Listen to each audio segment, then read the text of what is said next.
यह भाग्य का खेल है और हमारे पवित्र शास्त्रों में यह स्पष्ट रूप से बताया गया है कि कुछ विशेष कारणों से माता पिता को संतान सुख नहीं मिल पाता। इसके पीछे कई आध्यात्मिक और कर्मों से जुड़े रहस्य छिपे हैं। प्रिय भक्तों, इस कथा में उन रहस्यों को उजागर किया गया है। कृपया इस कथा को अंत तक अवश्य सुने।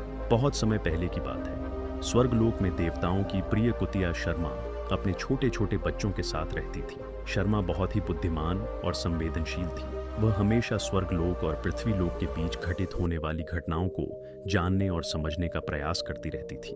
एक दिन शर्मा ने अपने बच्चों को पास बुलाया और कहा, प्यारे बच्चों, आज मैं पृथ्वीलोक पर गई थी। वहां मैंने देखा कि अनेक स्त्रियां दुखी और परेशान हैं। किसी को संतान नहीं हो रही तो किसी को पुत्र सुख का आशीर्वाद नहीं मिला है। यह देखकर मेरा मन बहुत व्यथित हो गया। मैं यह समझ ही नहीं पाई कि ऐसा क्यों हो रहा है। शर्मा के सबसे बड़े और समझदार पुत्र ने कहा, माँ, क्या आपने यह जानने की कोशिश नहीं की कि इसके पीछे क्या कारण हो सकता है?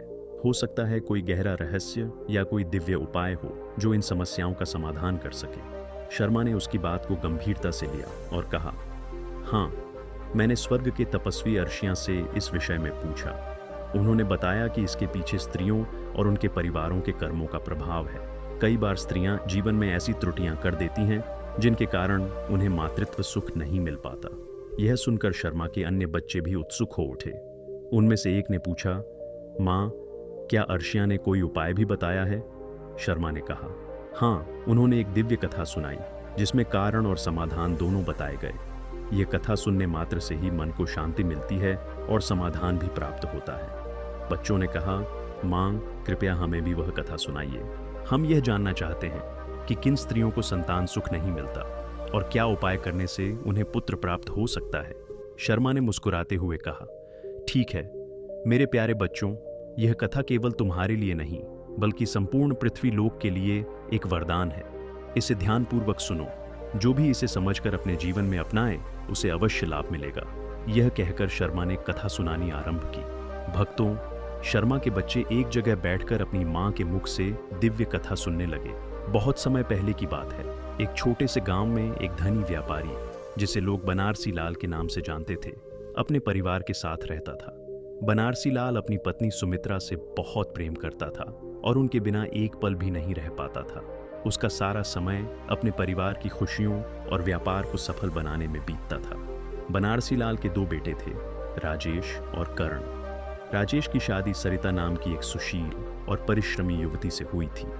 सरिता स्वभाव से बहुत अच्छी थी और हमेशा अपने कर्तव्यों को पूरे मन से निभाती थी। सरिता घर का सारा काम अकेले संभालती थी। वह कपड़े धोती, भोजन बनाती और घर की सफाई करती थी। फिर भी उसकी सास सुमित्रा उसे अक्सर डांटती और अपमानित करती थी। सरिता ने कभी पलटकर उत्तर नहीं दिया। कुछ महीनों बाद सरिता ने जुड़वा पुत्रों को जन्म दिया। यह सुनकर सुमित्रा की खुशी का ठिकाना नहीं रहा। उसने पूरे गांव में मिठाइयां बांटी और सरिता को परिवार की मुख्य जिम्मेदारियां सौंप दी। इस बीच बनारसी लाल के छोटे बेटे करण ने प्रिया नाम की लड़की से प्रेम विवाह कर लिया। लेकिन प्रिया के घर में आते ही उसका जीवन संघर्षों से भर गया। सास सुमित्रा और बड़ी बहू सरिता उसे हमेशा परेशान करती। प्रिया घर में पूरे दिन काम करती रहती, लेकिन उसे ना तो सास का प्रेम मिला और न पति का समर्थन। एक दिन जब प्रिया झाड़ू लगा रही थी, सुमित्रा ने उसे डांटते हुए कहा, इतनी देर हो गई और तू अभी तक सफाई कर रही है। मैं मंदिर जा रही हूँ, जब तक लौटूं खाना तैयार होना चाहिए। प्रिया मन ही मन सोचने लगी, मैं दिन रात मेहनत करती हूँ, फिर भी सासू माँ मुझसे इतनी नफरत क्यों करती हैं? सरिता दीदी से इतना प्रेम और मुझसे इतनी नफरत क्यों? तभी दरवाजे पर दस्तक हुई। उसने सोचा, सासू माँ जल्दी लौट आईं, आज तो मेरी खैर नहीं है। डरते डरते उसने दरवाजा खोला। बाहर एक साधु महाराज खड़े थे। उनके चेहरे पर थकावट थी और आंखों में करुणा झलक रही थी। साधु ने कहा, बेटी, मुझे बहुत भूख लगी है, सुबह से कुछ नहीं खाया, क्या तुम मुझे थोड़ा भोजन करा सकती हो? प्रिया ने डरते हुए कहा, महाराज, मैं भोजन करा सकती हूँ, लेकिन मेरी सासू माँ बहुत कठोर स्वभाव की है। उन्होंने देख लिया तो मुझे बहुत डांट पड़ेगी। साधु ने शांत स्वर में कहा, बेटी, भूखे को भोजन कराना सबसे बड़ा धर्म है। भगवान सब देख रहे हैं। यदि तुमने यह पुण्य किया तो भगवान अवश्य तुम्हारी रक्षा करेंगे। प्रिया को दया आ गई। उसने साधु को अंदर बुलाया और भोजन कराया। तभी साधु ने कहा, बेटी, भगवान ने तुम्हारे भाग्य में बेटी का सुख लिखा है। मित्रों, यह सुनकर प्रिया का हृदय आनंदित हो उठा। वह साधु महाराज के लिए प्रेम और श्रद्धा से भोजन ले आई और आदर पूर्वक उन्हें परोस दिया। साधु महाराज भोजन कर ही रहे थे कि अचानक सुमित्रा मंदिर से लौट आई। जैसे ही उसने साधु को भोजन करते देखा, उसका क्रोध भड़क उठा। सुमित्रा क्रोधित स्वर में बोली, यह मेरा घर है, कोई भोजनालय नहीं जहां हर कोई आकर भोजन कर सके। तुमने साधु को भोजन क्यों दिया? क्या अन्न मुफ्त में आता है जो किसी को भी खिलाया जा सके? यह कहकर सुमित्रा ने साधु महाराज को बाहर जाने को कह दिया और क्रोध में आकर उनके खाने को भी उठाकर बाहर फेंक दिया। इसके बाद वह प्रिया की ओर मुड़ी और बोली, तुझे कितनी बार समझाया है कि बिना पूछे किसी को कुछ मत देना। अब घर के लोग क्या खाएंगे? इतना अन्न तुमने बर्बाद कर दिया। प्रिया डरते हुए बोली, माँ जी, साधु महाराज बहुत भूखे थे। मैंने उन्हें अपने हिस्से का भोजन दिया है। आज मैं भोजन नहीं करूंगी। लेकिन सुमित्रा का गुस्सा शांत नहीं हुआ। उसने और भी कठोर शब्दों में ताने देते हुए कहा, आगे से अगर तूने ऐसा किया तो मैं तुझे इस घर में रहने नहीं दूंगी। उस रात प्रिया को बिना भोजन किए ही सोना पड़ा। किसी ने भी उससे खाने के लिए नहीं पूछा। जब रात को प्रिया का पति करण काम से घर लौटा तो उसने देखा कि प्रिया उदास और चुप बैठी है। करण ने पूछा, प्रिया, तुम इतनी शांत क्यों हो? क्या हुआ? प्रिया ने कुछ नहीं कहा, लेकिन करण को जल्दी ही पता चल गया कि सुमित्रा ने उसके साथ कैसा व्यवहार किया है। परंतु करण अपनी मां के पक्ष में खड़ा हो गया। उसने गुस्से में प्रिया से कहा, अगर तुमने दोबारा ऐसी हरकत की तो मुझसे बुरा कोई नहीं होगा। करण की बात सुनकर प्रिया की आंखों में आंसू आ गए। उसे एहसास हुआ कि उसका पति भी उसके साथ नहीं खड़ा है। कुछ समय बाद प्रिया ने एक सुंदर पुत्री को जन्म दिया, लेकिन जैसे ही सुमित्रा को यह पता चला, वह गुस्से से भर उठी। सुमित्रा को हमेशा बेटों की चाह थी और बेटी का जन्म उसे स्वीकार नहीं था। उसने अपनी क्रूरता की सीमा लांघते हुए करण से कहा, इस बच्ची को जंगल में छोड़ आओ। करण भी अपनी मां के कहे में आ गया और वही किया जैसा उसे कहा गया था। उसने इस अन्याय का विरोध नहीं किया। इस घटना के बाद सुमित्रा का व्यवहार प्रिया के प्रति और भी कठोर हो गया। वह उसे अपमानित करती, ताने देती और नौकरानी की तरह सारा काम करवाती थी। समय बीतता गया और प्रिया ने फिर से गर्भधारण किया, लेकिन इस बार सुमित्रा ने पहले ही एक वैद्य को बुलवाया और पूछा, बताओ, इस बार लड़का होगा या लड़की? वैद्य ने उत्तर दिया, इस बार भी आपकी बहू को लड़की होगी। यह सुनते ही सुमित्रा का क्रोध और बढ़ गया। उसने गुस्से में प्रिया से कहा, तुम यह बच्चा पैदा नहीं करोगी। तुम्हें इस गर्भ को गिराना होगा और भविष्य में भी कोई संतान पैदा करने के बारे में मत सोचना। सुमित्रा के दबाव में आकर प्रिया ने अपने गर्भ को गिरा दिया। यह घटना प्रिया को अंदर से तोड़ गई। कुछ समय बाद प्रिया ने एक और सुंदर पुत्री को जन्म दिया। जब सुमित्रा को इस बात की खबर मिली तो वह फिर से निराश हो गई। उसने इस बार भी बच्ची को जंगल में छोड़ने का निर्णय लिया, लेकिन इस बार प्रिया को अपनी सास की योजना का पता चल गया। उसने सोचा, अगर मैंने अपनी बेटी को सास के हाथों छोड़ दिया तो वह इसे खत्म कर देगी। मुझे कुछ करना होगा। आखिरकार प्रिया ने एक साहसिक कदम उठाया। वह आधी रात को घर के पीछे वाले दरवाजे से अपनी नवजात बेटी को लेकर भाग गई और उसे एक अनाथालय में छोड़ आई।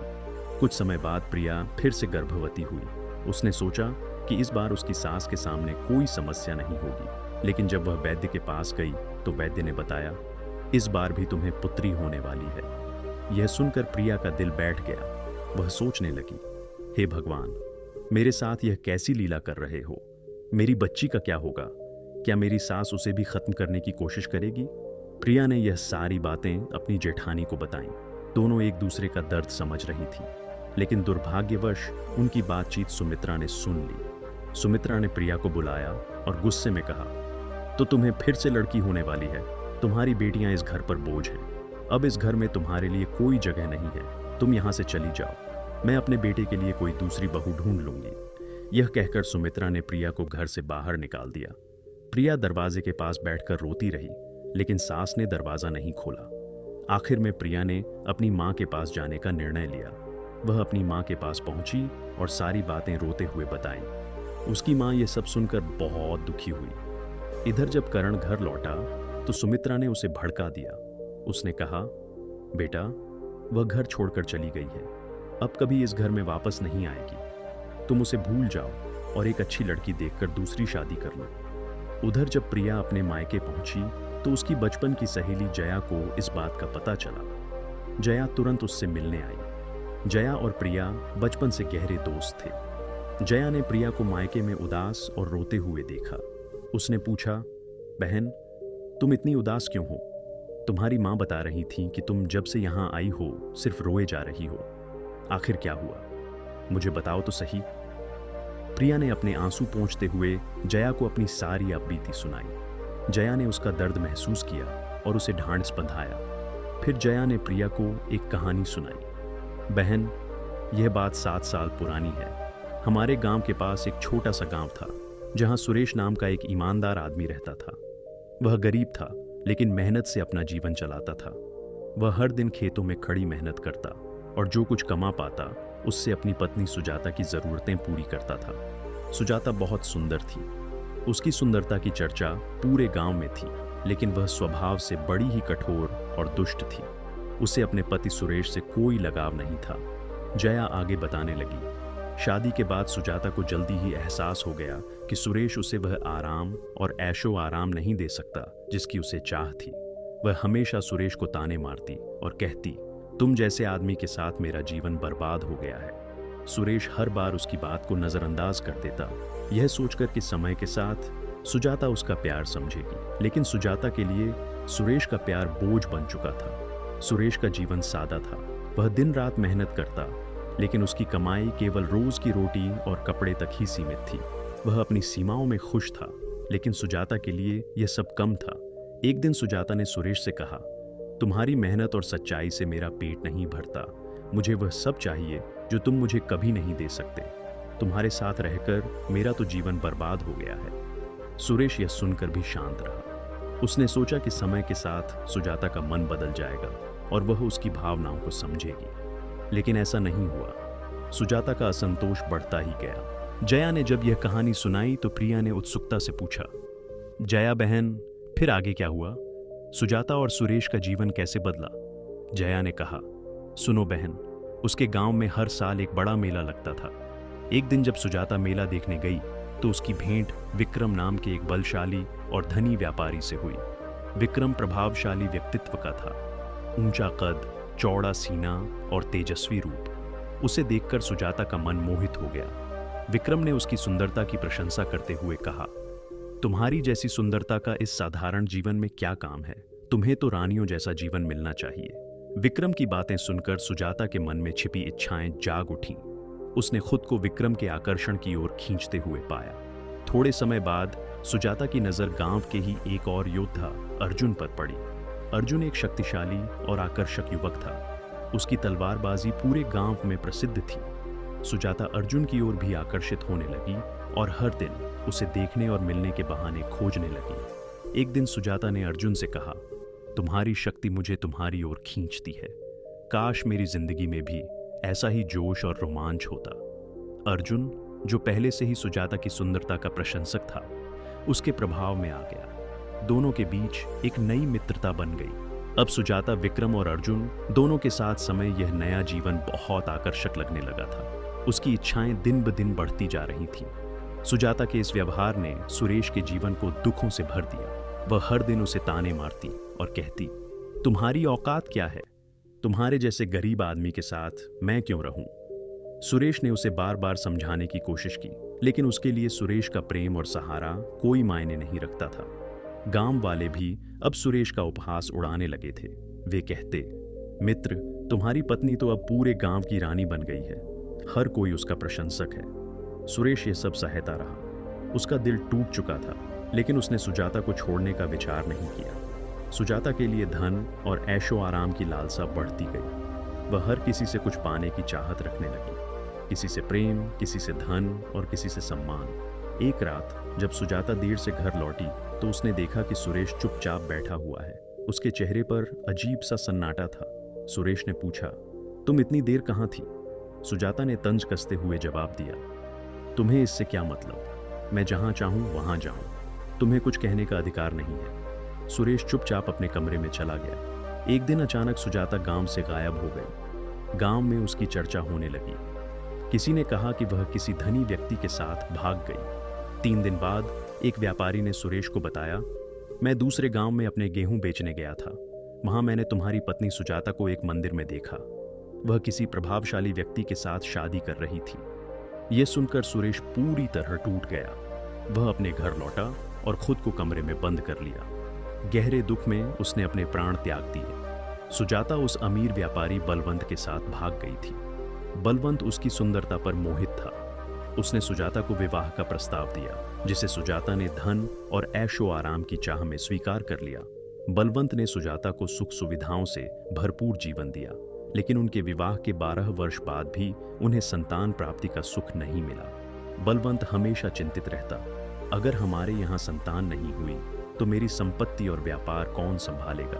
एक दिन जब सुजाता अपनी चिंता में डूबी हुई थी, तभी उनके घर एक आश मुनि पधारे। वे भूखे थे और भोजन की याचना कर रहे थे। सुजाता ने श्रद्धा और आदर के साथ उन्हें भोजन कराया। आश ने उसकी चिंता को भांपते हुए पूछा, पुत्री, तुम्हारे चेहरे पर इतनी उदासी क्यों है? क्या कोई समस्या है? सुजाता ने कहा, महाराज, मेरी शादी को 12 वर्ष हो गए, लेकिन अब तक मुझे संतान सुख नहीं मिला। मैं इस चिंता में बहुत व्यथित हूं। ऋषि ने उसे सांत्वना देते हुए कहा, पुत्री, चिंता मत करो, मैं तुम्हें एक उपाय बताता हूं। यदि तुम इसे श्रद्धा और निष्ठा से करोगी तो तुम्हें संतान की प्राप्ति अवश्य होगी। ऋषि ने उसे संतान प्राप्ति के कुछ उपाय बताए, लेकिन जाते जाते उन्होंने एक और बात कही, जिसे सुनकर सुजाता की आंखों से आंसू बहने लगे। उन्होंने कहा, पुत्री, तुम्हारे अतीत के कुछ कर्मों के कारण तुम्हें एक भयानक कष्ट सहना पड़ेगा। तुम्हारे 5 पुत्र होंगे, लेकिन उनमें से 3 की मृत्यु हो जाएगी। तुम्हारा पति भी एक भयंकर बीमारी के कारण मृत्यु को प्राप्त होगा। आराशी ने सुजाता को समझाया कि जीवन में हर सुख के साथ कुछ चुनौतियां भी आती हैं। उन्होंने चेतावनी देते हुए कहा, पुत्री, भले ही तुम्हें 5 संतानें मिलेंगी, लेकिन तुम्हें अपने कर्मों का फल अवश्य भुगतना पड़ेगा। आश के आशीर्वाद और बताए उपायों को अपनाने के बाद सुजाता को एक एक करके 5 संतानों का सुख प्राप्त हुआ। बलवंत और सुजाता दोनों अत्यंत प्रसन्न हुए। उन्हें लगा कि उनके जीवन में अब केवल खुशियां ही खुशियां हैं, किंतु वे यह नहीं जानते थे कि उनके जीवन में एक बड़ा संकट आने वाला है। आरष मुनि ने पहले ही सुजाता को इसके बारे में सचेत कर दिया था। कुछ समय बाद वैसा ही हुआ। एक एक करके सुजाता की 3 संतानों का देहांत हो गया। इसके बाद उसका पति बलवंत भी मृत्यु को प्राप्त हो गया। अब सुजाता पुत्र और पति के शोक में डूब गई। वह विधवा का जीवन बिताने लगी। इधर प्रिया ने जया से पूछा, बहन, सुजाता को उन अरश्य ने क्या उपाय बताया था? जया ने उत्तर दिया, यह बात तो केवल सुजाता ही जानती थी, लेकिन सुजाता अब इस गांव में नहीं रहती। वह 3 साल पहले ही गांव छोड़कर चली गई और किसी को नहीं पता कि वह कहाँ गई है। जया ने आगे कहा, लेकिन मैं तुम्हें बता सकती हूँ कि वे आशी कहाँ रहते हैं। वे जंगल के उस पार एक छोटे से गांव में रहते हैं।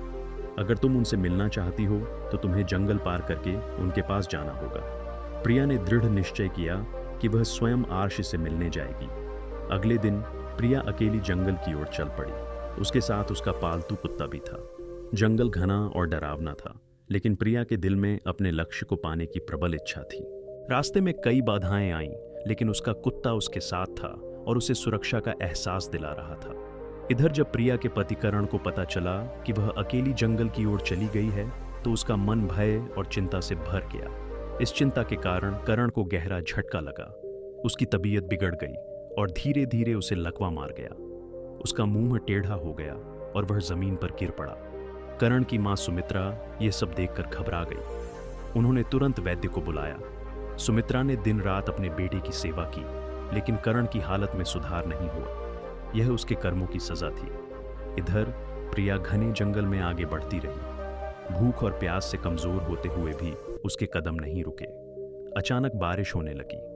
प्रिया ने एक बड़े पेड़ के नीचे शरण ली, लेकिन बारिश की तेज बूंदें उसे पूरी तरह भिगो रही थीं। ठंड से कांपते हुए उसने चारों ओर देखा। उसे एक गुफा दिखाई दी। वह बारिश से बचने के लिए गुफा में चली गई। अंदर जाकर उसने देखा कि वहां सोने के भूषण और मूर्तियां रखी हुई थीं। यह देखकर वह चकित रह गई। जैसे ही प्रिया आगे बढ़ी, उसे हल्की हल्की रोने की आवाज सुनाई दी। उसका कुत्ता तुरंत उस दिशा में भागा और जोर जोर से भौंकने लगा। प्रिया डरते डरते उस ओर गई। उसने देखा कि एक लड़की रस्सी से बंधी हुई थी और उसके मुंह में कपड़ा ठूंसा हुआ था। प्रिया ने हिम्मत जुटाकर उसका मुंह खोला।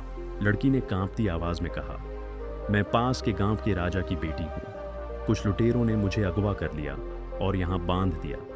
आप मेरी जान बचाने के लिए आई हैं। अगर आप ना आती तो मेरा क्या होता, ये मैं सोच भी नहीं सकती।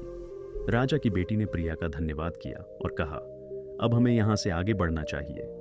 प्रिया ने कहा, मैं जंगल के उस पार आरक्षी से मिलने जा रही हूँ। मुझे उनसे बहुत ज़रूरी काम है। राजा की बेटी ने कहा, तो मैं भी तुम्हारे साथ चलूंगी। इस प्रकार दोनों मिलकर आगे बढ़ने लगी। रास्ते में कई खतरे आए, लेकिन प्रिया का कुत्ता बहुत ताकतवर था। उसकी मौजूदगी से जंगल के जंगली जानवर भी डर कर दूर भाग गए। अंधेरा गहराने लगा था और डर का माहौल बढ़ता जा रहा था, लेकिन दोनों ने हिम्मत नहीं हारी। कुछ समय बाद उन्हें एक छोटा सा गांव दिखाई दिया। गांव वालों से पूछताछ करते करते वे आखिरकार आशी की कुटिया तक पहुंच गईं। आशी को देखकर प्रिया की आंखों में आंसू आ गए। वह उनके चरणों में गिर गई और कहने लगी, हे मुनिवर, कृपया मेरी मदद करें। मेरी सास मेरे साथ बहुत अन्याय करती है। अगर मेरी कोख से पुत्री होती है तो वह उसे मार डालती है या जंगल में छोड़ देती है। मैंने अपनी पहली संतान को अपनी सास के डर से अनाथालय में छोड़ दिया। कृपया मुझे आशीर्वाद दें कि मुझे पुत्र की प्राप्ति होगी या नहीं। प्रिया ने रोते हुए अपनी पूरी व्यथा आर्षि को सुनाई। उसने कहा, मेरी सहेली जया ने मुझे आपके बारे में बताया था। उसने कहा था कि आपने ही सुजाता को आशीर्वाद देकर 5-5 संतानें दी थी। कृपया मेरी भी सहायता करें। राशि ने गहरी सांस लेते हुए कहा, पुत्री, तुमने कठिन रास्ता तय करके यहाँ तक पहुँचने का साहस दिखाया है। यह तुम्हारी भक्ति और श्रद्धा को दर्शाता है। मैं तुम्हारी मदद अवश्य करूँगा, लेकिन याद रखना, यह सब तुम्हारे पूर्व जन्मों के कर्मों का ही परिणाम है। यदि तुम सच्चे मन से पश्चाताप करोगी और मेरी बताई बातों का पालन करोगी तो तुम्हें निश्चित रूप से संतान सुख की प्राप्ति होगी। राशि ने कहा, पुत्री, इसमें किसी का दोष नहीं है।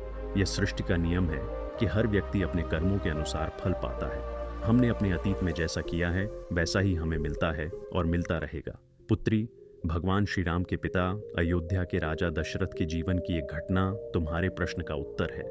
ये घटना प्राचीन काल की है, जब राजा दशरथ अपनी युवावस्था में थे और शिकार का शौक रखते थे। वे धनुर्विद्या में इतने निपुण थे कि केवल आवाज सुनकर ही निशाना साध सकते थे। यह विद्या उनके गुरु ने उन्हें सिखाई थी, जो केवल श्रेष्ठ योद्धाओं को दी जाती थी। एक दिन दशरथ अपने शिकार के शौक को पूरा करने के लिए जंगल में गए। अंधेरा घिर चुका था और चारों ओर गहरी शांति छाई हुई थी। अचानक उन्होंने पानी में हलचल की आवाज सुनी। उन्हें लगा कि कोई जंगली जानवर पानी पी रहा है। बिना यह देखे कि वहां कौन है, दशरथ ने अपनी धनुर्विद्या के बल पर निशाना साधा और तीर छोड़ दिया। अगले ही क्षण उन्हें एक मनुष्य की दर्द भरी चीख सुनाई दी। यह सुनकर दशरथ घबरा गए और तुरंत आवाज की ओर दौड़े। वहां पहुंचकर उन्होंने देखा कि एक युवक, जिसका नाम श्रवण कुमार था, तीर लगने से घायल होकर जमीन पर गिर पड़ा था। उसका शरीर दर्द से कांप रहा था। श्रवण कुमार अपने अंधे माता पिता के लिए नदी से पानी भरने आया था। राजा दशरथ समझ गए कि उन्होंने एक भयंकर गलती कर दी है। उन्होंने श्रवण कुमार से माफी मांगते हुए कहा, पुत्र, मैं नहीं जानता था कि यहाँ कोई मनुष्य है। मुझे क्षमा कर दो। मैं तुम्हारी हर संभव सहायता करूंगा। श्रवण कुमार ने दर्द से कराहते हुए कहा, राजन, मेरा जीवन अब समाप्त होने वाला है, लेकिन मेरी आपसे एक विनती है। मेरे माता पिता अंधे हैं और मेरी प्रतीक्षा कर रहे हैं। कृपया उन्हें यह दुखद समाचार पहुंचाएं और बताएं कि उनका पुत्र अब कभी लौटकर नहीं आएगा। श्रवण कुमार ने अपने अंतिम शब्द कहे और उसी क्षण प्राण त्याग दिए। दशरथ का हृदय अपराध बोध से भर गया। उन्होंने श्रवण के शरीर को उठाया और उसके अंधे माता पिता के पास ले गए। जब दशरथ श्रवण कुमार के मृत शरीर को लेकर उनके माता पिता के पास पहुंचे तो उनका हृदय कांप रहा था। उन्होंने कांपती आवाज में पूरी घटना सुनाई और श्रवण के निधन का समाचार दिया। श्रवण के माता पिता गहरे शोक में डूब गए। श्रवण के पिता ने भारी मन से कहा, राजन, हमारा पुत्र हमारी आंखें था। वह हमारा सहारा और हमारी खुशी का कारण था। उसके बिना हम इस जीवन को कैसे जी पाएंगे। श्रवण के माता पिता ने दशरथ को श्राप दिया, जिस प्रकार हमने अपने पुत्र का वियोग सहा है, उसी प्रकार तुम्हें भी अपने पुत्र के वियोग का असहनीय दुख सहना पड़ेगा। दशरथ इस शाप से कांप उठे और अपने अपराध बोध में जीवन बिताने लगे। जब राम को 14 वर्ष का वनवास मिला, तब दशरथ यह शाप पूरा होता देख अत्यधिक शोक में मृत्यु को प्राप्त हुए। आश ने कहा, पुत्री, यह कथा तुम्हें यह सिखाती है कि हर व्यक्ति अपने कर्मों का फल भोगता है। यदि तुम अपने कर्म सुधारोगी और ईश्वर में श्रद्धा रखोगी तो तुम्हारे दुख समाप्त हो जाएंगे। उन्हें राम के बिना जीवन बिताने की कल्पना भी असहनीय लगने लगी। राम के वनवास के बाद दशरथ का स्वास्थ्य तेजी से गिरने लगा। उन्हें रातों को नींद नहीं आती थी और दिन भर राम की याद में आंसू बहते रहते थे।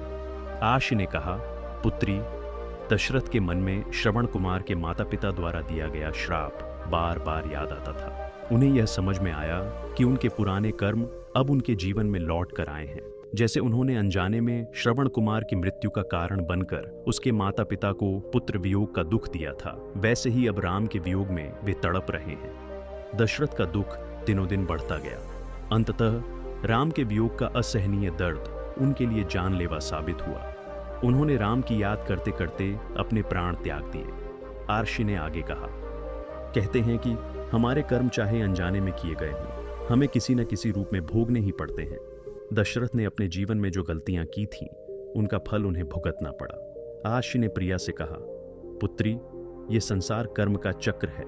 जैसा हम बोते हैं वैसा ही काटते हैं। हमारे कर्म चाहे अच्छे हों या बुरे, उनका फल हमें इसी जीवन में किसी न किसी रूप में अवश्य मिलता है। यहाँ तक कि अनजाने में किया गया पाप भी लौट कर आता है। इसलिए मनुष्य को अपने कर्मों के प्रति हमेशा सचेत रहना चाहिए। यही हमारे जीवन की सच्चाई है। आर्ष ने प्रिया को एक और उदाहरण दिया। उन्होंने कहा, सुजाता और बलवंत के जीवन को देखो। सुजाता ने अपने पहले पति सुरेश के साथ जो अन्याय किया था और बलवंत ने उसका साथ दिया था, उसका परिणाम दोनों को भुगतना पड़ा। उनके कारण सुरेश ने अपनी जान गंवाई थी। यदि बलवंत ने सुजाता का साथ नहीं दिया होता तो सुरेश आज भी जीवित होता। सुजाता और बलवंत के गलत कर्मों का असर उनकी संतानों पर पड़ा। सुजाता को संतान सुख तो मिला, लेकिन उसने अपनी संतानों को अपने सामने मरते हुए देखा। बलवंत इस दुख को सहन नहीं कर पाया और उसकी भी मृत्यु हो गई। अब सुजाता के पास केवल 2 संतानें बचीं, लेकिन उसने अपने कर्मों से सबक ले लिया था। अब वह किसी को दुख नहीं पहुंचाती थी और अपने बच्चों के साथ बिना पति और बिना किसी पुरुष की सहायता के सादगीपूर्ण जीवन जी रही थी। आराशी ने प्रिया से कहा, पुत्री, तुम्हें संतान की प्राप्ति इसलिए नहीं हो रही है क्योंकि तुम्हारे पति करण का व्यवहार सही नहीं है। वह अपने कर्मों में सुधार नहीं कर रहा है। जब करण को यह पता चला कि तुम अकेली जंगल में गई हो तो वह यह सहन नहीं कर पाया। उसे गहरा सदमा पहुंचा और इसी सदमे ने उसे लकवाग्रस्त कर दिया। यह उसके अपने पिछले कर्मों का दंड है। प्रिया रोती हुई बोली, हे ऋषिवर, क्या मेरे पति ठीक हो सकते हैं? क्या उन्हें उनके पापों से मुक्ति मिल सकती है? अर्षि ने उसे सांत्वना देते हुए कहा, पुत्री, चिंता मत करो, तुम्हारा पति अवश्य ठीक हो जाएगा, लेकिन यह तुम्हारे हाथों में है। उसे सही मार्ग पर लाना और उसके व्यवहार को सुधारना तुम्हारी जिम्मेदारी है। जब वह दूसरों को दुख पहुंचाना छोड़ देगा और अच्छे कर्म करेगा, तब वह स्वस्थ हो जाएगा। उसके साथ साथ तुम्हें भी अपने कर्म सुधारने होंगे, तभी तुम्हें पुत्र की प्राप्ति होगी। ऋषि ने आगे कहा, कलयुग में हर व्यक्ति को अपने कर्मों का फल इसी जन्म में भुगतना पड़ता है। इसलिए मनुष्य को हमेशा सोच समझकर ही कोई कार्य करना चाहिए। अपने जीवन में किसी को दुख पहुंचाने से बचो और अच्छे कर्मों से अपनी राह को प्रशस्त करो। प्रिया ने ऋषि के चरणों में झुककर कहा, हे ऋषिवर, मैं आपकी बातों को समझ गई हूँ। मैं अपने पति के साथ साथ खुद को भी सुधारने का प्रयास करूंगी। कृपया मुझे आशीर्वाद दीजिए। ऋषि ने प्रिया को आशीर्वाद देते हुए कहा, पुत्री, ईश्वर तुम्हारे साथ है। यदि तुम अपनी और अपने पति की गलतियों को सुधारने का प्रयास करोगी तो तुम्हारा परिवार अवश्य सुखी होगा और तुम्हें संतान का सुख प्राप्त होगा। प्रिया ने ऋषि मुनि से आशीर्वाद लेकर जब घर की ओर वापस लौटना शुरू किया तो रास्ते में वही लुटेरों वाली गुफा उसके सामने आ गई। बारिश थम चुकी थी, लेकिन जंगल अभी भी सन्नाटे और डर से भरा हुआ था। गुफा के भीतर झांकते हुए प्रिया ने सोने की मुद्राएं और बहुमूल्य मूर्तियां देखी। उसके मन में विचार आया कि यदि वह इनमें से कुछ सोना अपने साथ ले जाए तो शायद उसके पति और सास का व्यवहार उसके प्रति बदल सकता है। प्रिया ने सोचा, इतना सारा सोना देखकर मेरी सास प्रसन्न हो जाएगी और मुझे अपने घर में रख लेगी।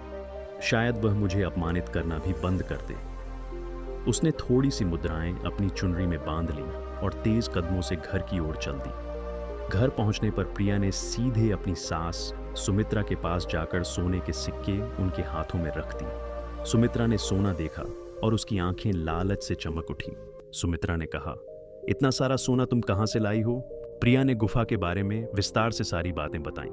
सुमित्रा ने सोना अपने हाथों में लिया और लालच से मुस्कुराते हुए बोली, इतने से काम नहीं चलेगा। जब वहां इतना सारा सोना पड़ा है तो तुझे और ज्यादा सोना लेकर आना चाहिए था। प्रिया ने कहा, माँ, इतना सोना हमारे लिए पर्याप्त है, वहां जाना खतरे से खाली नहीं है। लेकिन सुमित्रा ने उसकी बात नहीं मानी। उसके मन में सोने का लालच पूरी तरह हावी हो गया था।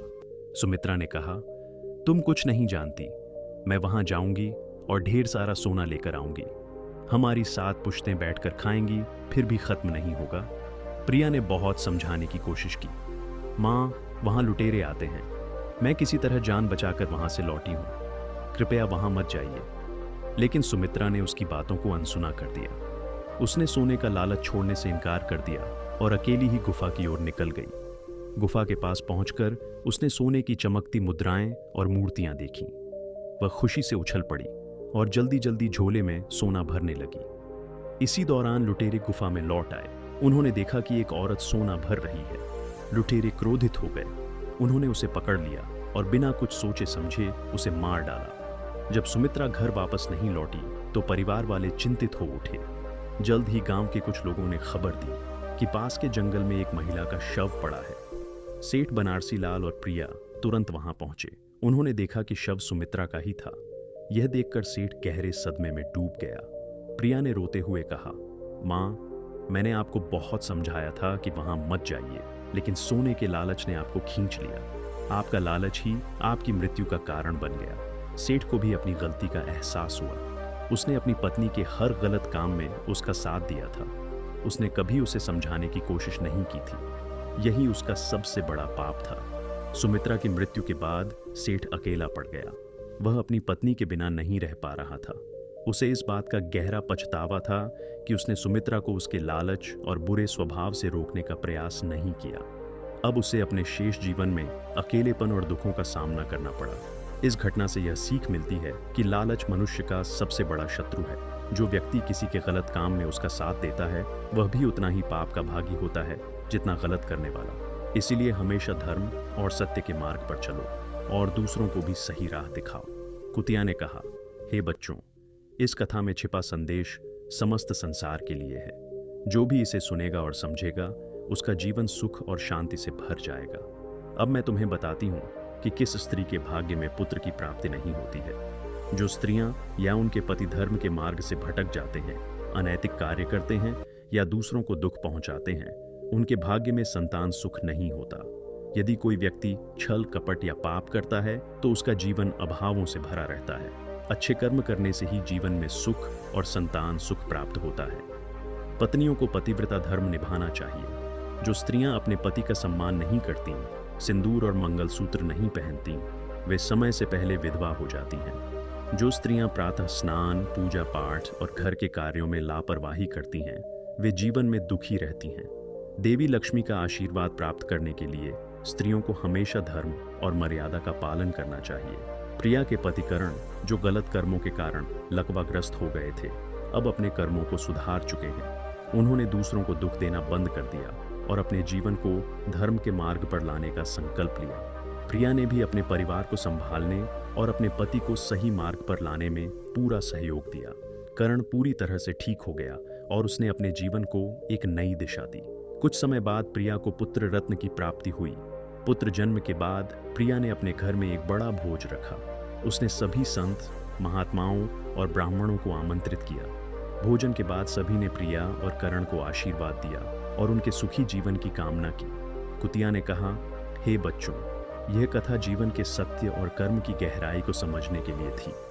यह संसार कर्मों का बंधन है।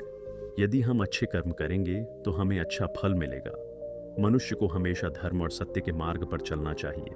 ऐसा करने से देवी लक्ष्मी और ईश्वर की कृपा हमेशा बनी रहती है। याद रखें, हमारे कर्म और आचरण हमारे जीवन के हर सुख दुख का निर्धारण करते हैं।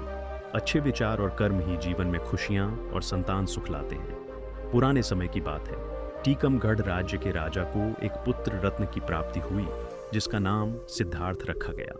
राजकुमार सिद्धार्थ के स्वभाव में चिंतनशीलता और प्रजा के हालात जानने की गहरी रुचि थी। वे प्रतिदिन रात में अपने वस्त्र बदलकर एक सेवक के साथ नगर में भ्रमण करते थे। इस दौरान वे नगर में घटने वाली घटनाओं का निरीक्षण कर मनन किया करते थे। समय बीता, राजा वृद्ध हो गए और एक दिन उनका स्वर्गवास हो गया। राजा के देहावसान के पश्चात सिद्धार्थ को राजगद्दी पर बैठाया गया। राजा बनने के बाद भी सिद्धार्थ ने अपने नगर का भ्रमण बंद नहीं किया। अंतर बस इतना था कि अब उनके साथ एक सेवक के स्थान पर एक मंत्री चलने लगा। एक रात्रि राजा सिद्धार्थ और उनका मंत्री वेश बदलकर नगर में घूम रहे थे। वे जब एक गली से गुजर रहे थे तो एक घर के अंदर से कुछ स्त्रियों के वार्तालाप की आवाज सुनाई दी। राजा और मंत्री दरवाजे के पास जाकर खड़े हो गए और भीतर झांकने लगे। वहां उन्होंने देखा कि 3 सुंदर युवतियां आपस में वार्ता कर रही थीं। बातचीत से प्रतीत हुआ कि वे तीनों बहनें हैं। बड़ी बहन कह रही थी, मुझे स्वादिष्ट भोजन का बड़ा शौक है। मैं तो किसी राजमहल के रसोइये से विवाह करूंगी ताकि मुझे हमेशा स्वादिष्ट भोजन मिलता रहे। मझली बहन बोली, मैं किसी बड़े अधिकारी, मंत्री, सेनापति या कोतवाल से विवाह करना चाहती हूँ। इससे मैं अपने को बहुत सौभाग्यशाली समझूंगी। छोटी बहन चुपचाप बैठी थी। दोनों बहनों ने उसे टोका, तुम कुछ क्यों नहीं बोल रही? अपनी पसंद बताओ। छोटी बहन ने मुस्कुराते हुए कहा, मेरा विवाह तो राजा से ही होगा ताकि मैं तुम दोनों के पतियों पर शासन कर सकूं।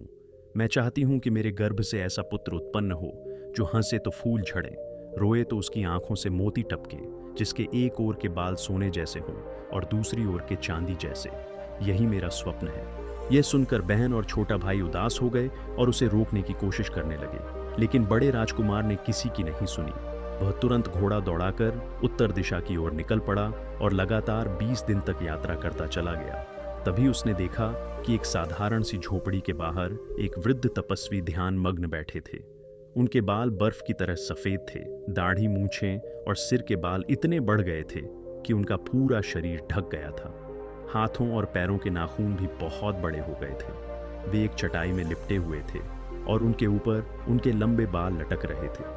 राजकुमार ने समझ लिया कि यह कोई महान तपस्वी है जो इस निर्जन और दुर्गम स्थान में तप कर रहे हैं। उसने सोचा कि ये जरूर उसकी खोज से संबंधित रहस्यों को जानते होंगे। राजकुमार घोड़े से उतरा, तपस्वी के पास जाकर नतमस्तक हुआ। तपस्वी ने कुछ कहा, लेकिन उनके बालों के कारण आवाज स्पष्ट नहीं थी। राजकुमार ने तुरंत अपनी जेब से एक छोटी सी कैंची निकाली और बोला, तपस्वी महाराज, आपके बालों के कारण आपकी आवाज सुनाई नहीं दे रही। यदि आज्ञा हो तो मैं आपके बाल और दाढ़ी मूंछें काट दूं। तपस्वी ने सिर हिलाकर अनुमति दे दी। राजकुमार ने उनकी दाढ़ी और बाल काट दिए।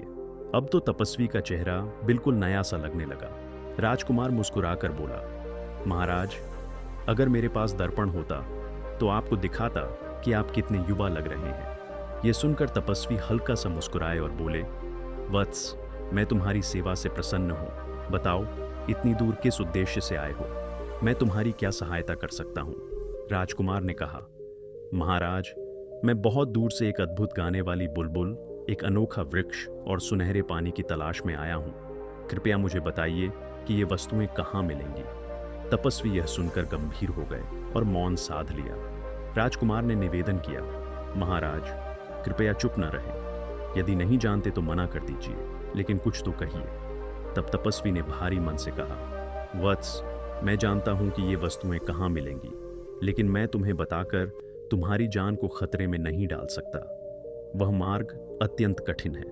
सैकड़ों लोग वहां गए पर कोई लौटकर नहीं आया। मेरी सलाह है कि तुम वापस चले जाओ। राजकुमार ने दृढ़ता से कहा, महाराज, मैं लौटने के लिए नहीं आया हूं। मैंने अपनी बहन को वचन दिया है, चाहे प्राण भी चले जाएं, मैं इस कार्य को पूरा करूंगा। कृपया मार्ग बता दीजिए। तपस्वी बोले, पुत्र, वहां के शत्रु सामने से नहीं, छुपकर वार करते हैं। उनके आक्रमणों से बचना अत्यंत कठिन है।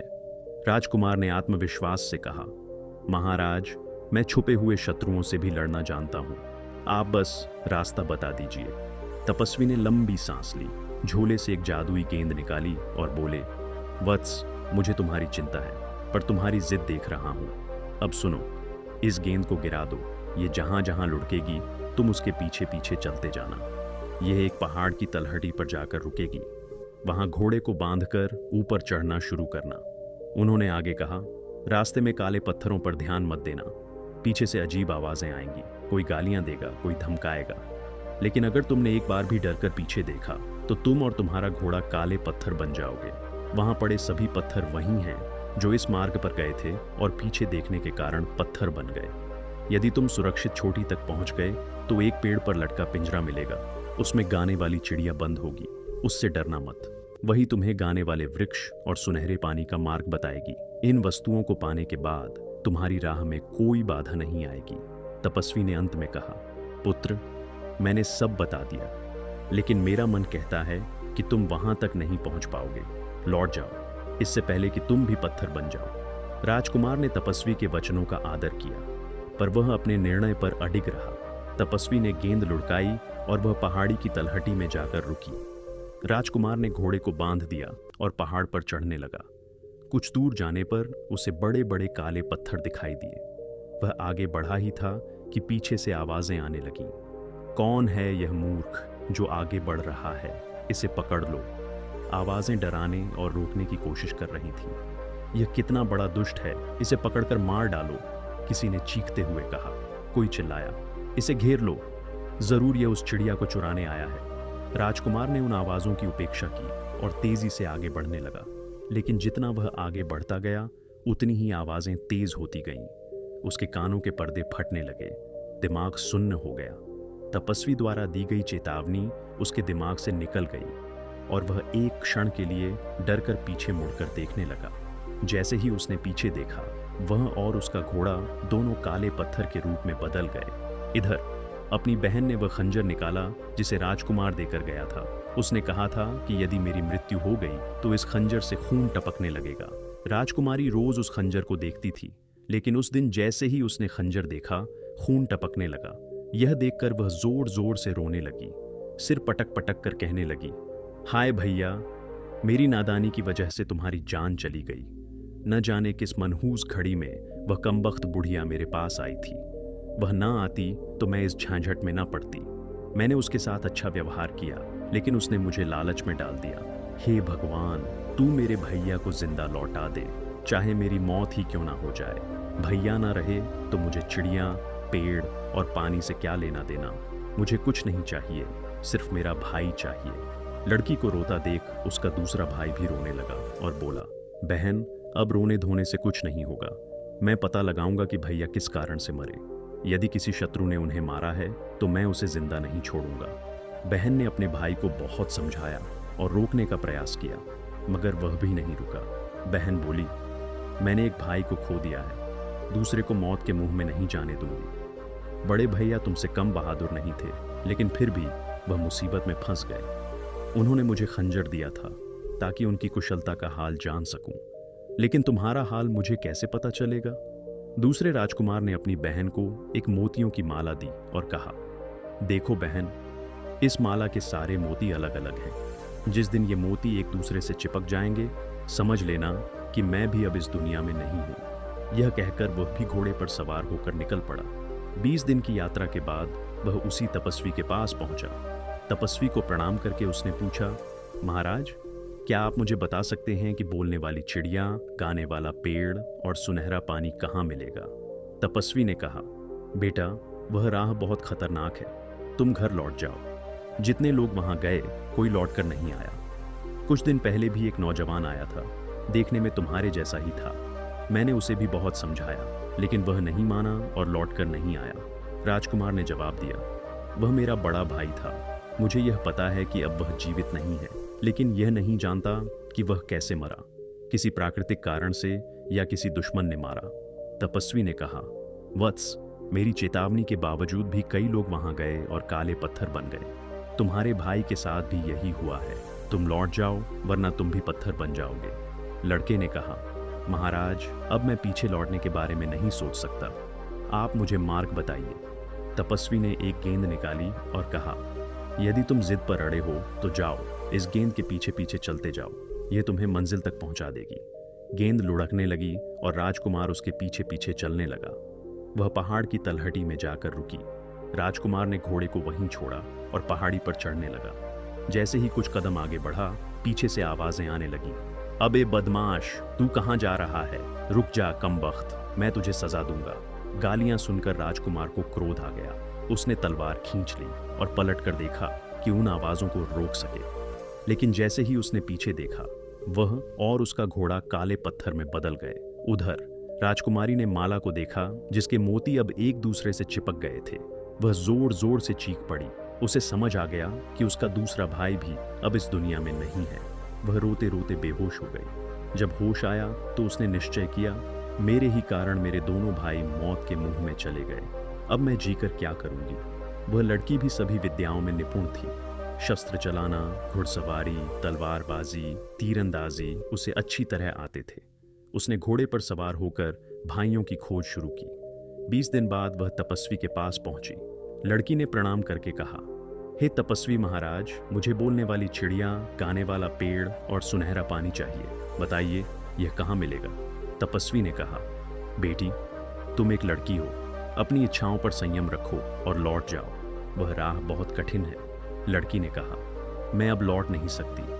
कृपया विस्तार से बताइए ताकि मैं पहले से तैयार रहूं। तपस्वी ने पूरी बात बता दी और कहा, खतरा सिर्फ पहाड़ की चोटी तक है।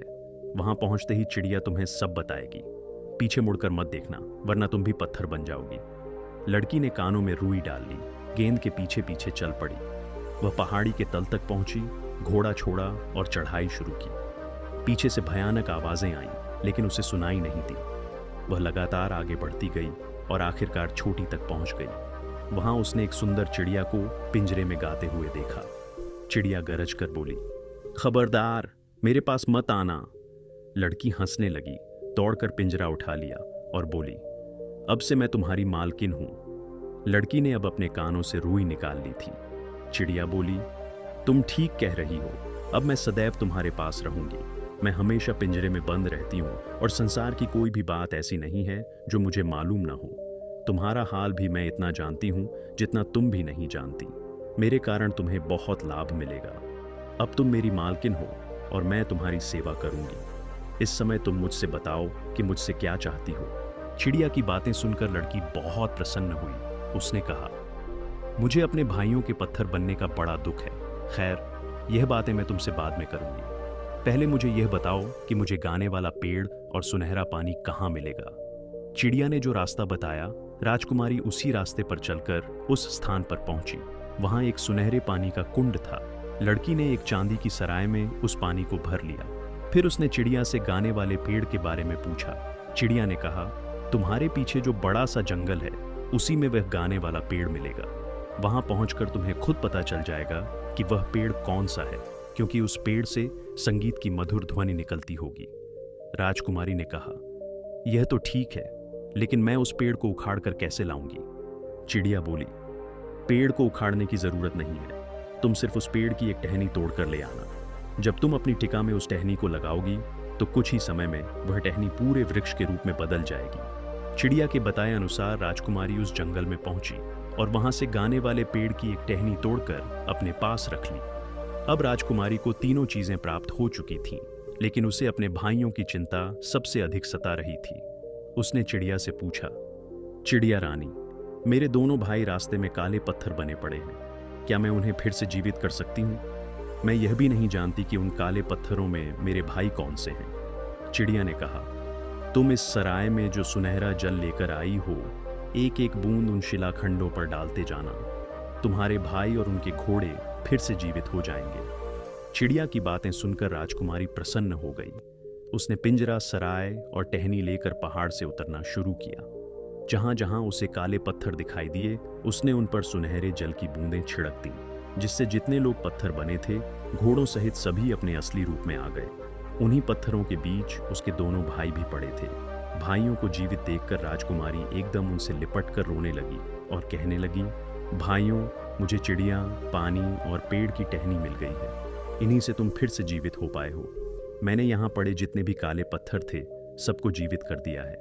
वे सब राजा, राजकुमार और राजकुमारी का धन्यवाद करने लगे और बोले, तुमने हमें जीवन दान दिया है। हम आजीवन तुम्हारे आभारी रहेंगे और तुम्हारी आज्ञा का पालन करेंगे। राजकुमारी बोली, मैंने तुम लोगों पर कोई एहसान नहीं किया है। मैं अपने भाइयों को जीवित करना चाहती थी। उसमें यदि तुम्हारा भी लाभ हो गया तो यह तो बड़ी खुशी की बात है। अब तुम लोग अपने अपने निवास स्थानों को लौट जाओ। राजकुमारी और उसके दोनों भाई अपने अपने घोड़े पर सवार हुए। दोनों राजकुमारों ने एक एक चीज ले ली। एक ने पानी की सराय, दूसरे ने गाने वाला पेड़ और राजकुमारी ने चिड़िया का पिंजरा अपने पास रखा। बाकी जितने भी लोग जीवित हुए थे वे सब उनके पीछे पीछे चलने लगे। राजकुमारी और दोनों राजकुमार जब तपस्वी साधु की कुटिया पर उनका धन्यवाद करने पहुंचे तो साधु वहां से गायब हो चुके थे।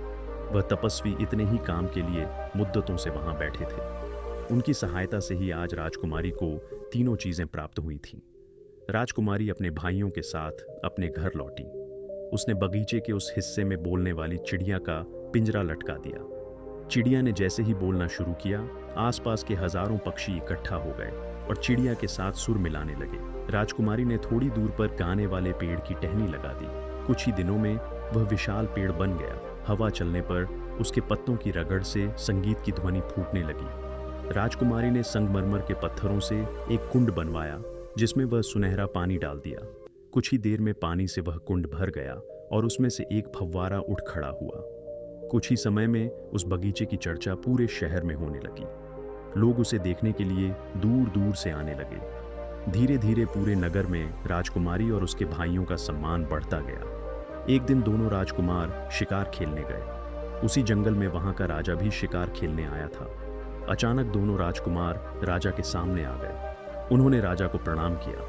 राजा उनकी सुंदरता देखकर ठहर सा गया और उनके बारे में पूछताछ करने लगा।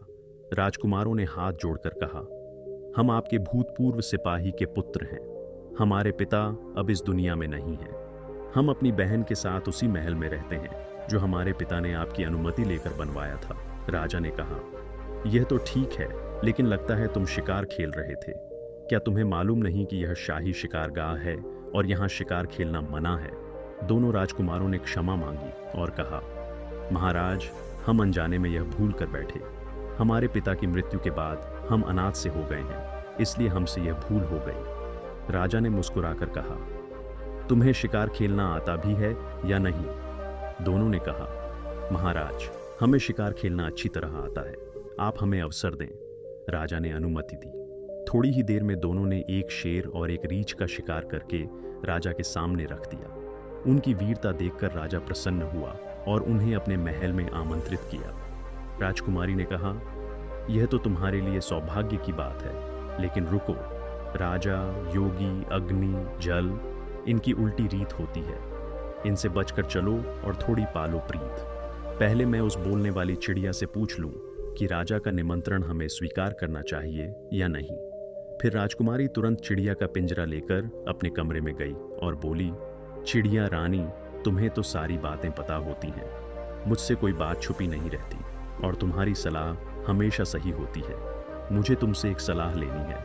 मेरे दोनों भाइयों को राजा ने अपने यहाँ भोजन पर बुलाया है। बताओ, तुम्हारी इसमें क्या राय है? चिड़िया ने उत्तर दिया, मालकिन, तुम्हारे भाइयों को राजा की आज्ञा अवश्य माननी चाहिए। राजा पूरे राज्य का मालिक होता है।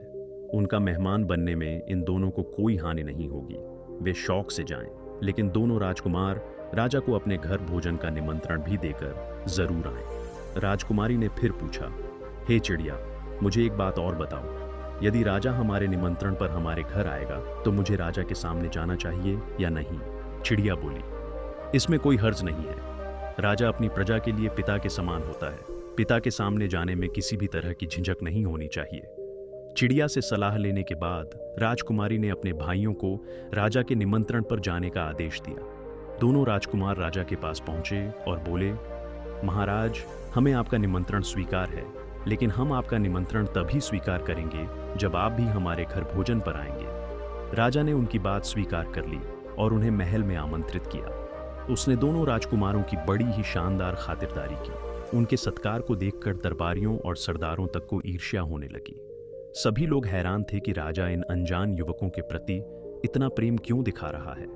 दोनों राजकुमारों के रूप, आचरण और व्यवहार ने सभी को प्रभावित कर दिया था। दरबारियों के बीच यह चर्चा होने लगी कि राजा ने जिस रानी को पिंजरे में कैद कर रखा था, यदि उसके गर्भ से संतान होती तो वे भी ऐसे ही वीर और सुंदर होते।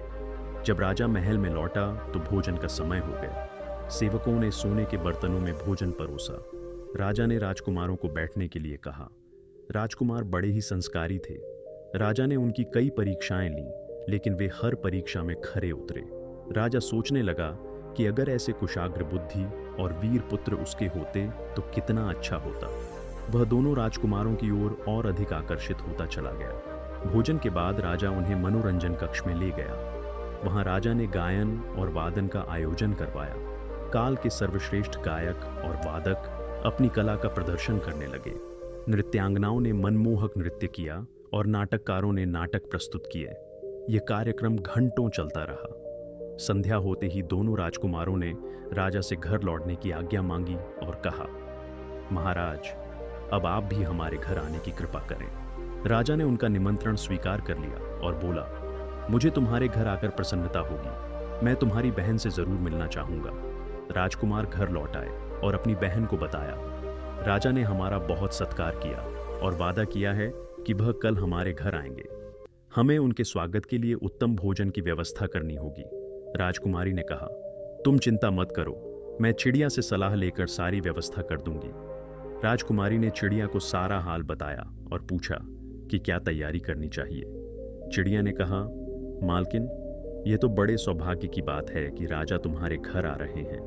तुम उनके स्वागत का जितना अच्छा प्रभाव। राजकुमारी हंसकर बोली, महाराज, यहाँ कोई गवैया नहीं है। हमारे बगीचे में एक पेड़ है जिसके पत्तों की रगड़ से संगीत निकलता है। राजा ये सुनकर हक्का बक्का रह गया। उसने गौर से देखा तो वास्तव में पेड़ से संगीत निकल रहा था। राजा ने आश्चर्य से कहा, यह तो बड़ी अद्भुत चीज है। ऐसी चीजों की तो मैं कल्पना भी नहीं कर सकता। तुमने यह कहां से पाई? राजकुमारी बोली, महाराज, ये मत पूछिए कि हमने इन्हें कहां से पाया। हम इन्हें मौत के मुंह से निकाल कर लाए हैं। फिर राजकुमारी ने कहा, महाराज, मेरे पास एक और अजीब चीज है। वह एक चिड़िया है जो आदमी की तरह बोलती है। जब यह गाती है तो सारे पक्षी जमा होकर इसके सुर में सुर मिलाते हैं। राजा उस चिड़िया को बड़े गौर से देखने लगा। जैसे ही उसने चिड़िया को देखा तो उसे अपनी बीती हुई बातें याद आने लगी। तभी चिड़िया ने राजा को सारी कहानी सुनाई जो पहले घटित हो चुकी थी। यह सुनकर राजा ने अपना सिर पकड़ लिया और कहा, ये सारी बातें तो मुझे मेरी रानी की बहनों ने बताई थी। वे उसकी सगी बहनें थीं और मैंने उन्हें शुभचिंतक समझा था। चिड़िया बोली, सरकार, यही तो भूल हुई आपसे। आपने उन्हें शुभचिंतक समझा, लेकिन वे जल भुनकर रानी को नीचा दिखाने के लिए षड्यंत्र रच रही थीं। जब से उन्होंने देखा कि वे नौकरों की तरह रह रही हैं और छोटी बहन राजरानी बन गई है, तब से वे ईर्ष्या से जलने लगी थीं। उन्होंने यह तक नहीं सोचा कि रानी ने शादी के बाद भी उनसे बहनों जैसा प्रेम रखा था। रानी को मृत्युदंड दिलाने के लिए उन्होंने 3-3 बार सफेद झूठ बोला। वह तो भला हो उस मंत्री का जिसके कारण रानी की जान बच गई। चिड़िया की बातें सुनकर राजा की आंखों में आंसू आ गए। चिड़िया ने कहा, सरकार, इन तीनों बच्चों को देखिए।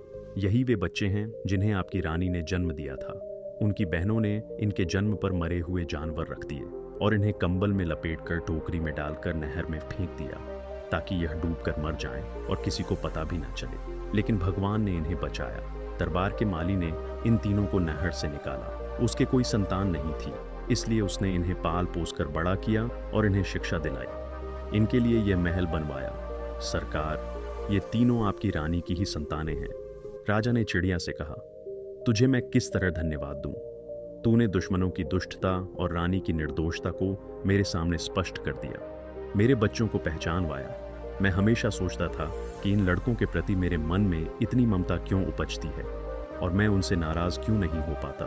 राजा ने अपने तीनों बच्चों को गले लगा लिया। चारों की आंखों से आंसू बहने लगे। आज अपने बच्चों से मिलकर राजा बहुत खुश हुआ। उसे ऐसा लगा जैसे उसकी आत्मा लौट आई हो। इसके बाद सबने मिलकर भोजन का आनंद लिया। कुछ देर बातचीत के बाद राजा ने कहा, अब मैं महल जाता हूँ, कल फिर वापस आऊँगा। कल तुम लोगों को मेरे लिए नहीं बल्कि अपनी माता के स्वागत के लिए तैयार रहना है। इसके बाद महल में रहने के लिए भी तुम्हें चलना होगा। महल में पहुंचकर राजा ने तुरंत अपने मंत्री को बुलवाया और उसकी बुद्धिमानी की प्रशंसा करते हुए कहा, तुम्हारी सूझबूझ और समझदारी के कारण ही मेरी रानी की जान बची थी। मैं तुम्हारा आभारी हूँ। फिर राजा ने मंत्री को रानी की बहनों की दुष्टता और उनके षड्यंत्र के बारे में विस्तार से बताया। राजा ने आदेश दिया, उन दोनों दुष्ट स्त्रियों को अब भी वही दंड दिया जाए जो मैंने अपनी रानी को दिया था। वे किसी भी प्रकार की दया की पात्र नहीं हैं। मंत्री ने बिना देर किए राजा के आदेश का पालन किया। दोनों बहनों को उसी चौराहे पर पिंजरे में बंद कर दिया गया जहां पहले रानी को रखा गया था। इसके बाद रानी को पिंजरे से बाहर निकाला गया। राजा ने रानी को गले लगाकर बार बार क्षमा मांगी और उसे यह खुशखबरी दी कि उसके दोनों बेटे और बेटी जीवित हैं। ये खबर पूरे राज्य में आग की तरह फैल गई। सारे नगर में उत्सव मनाया जाने लगा।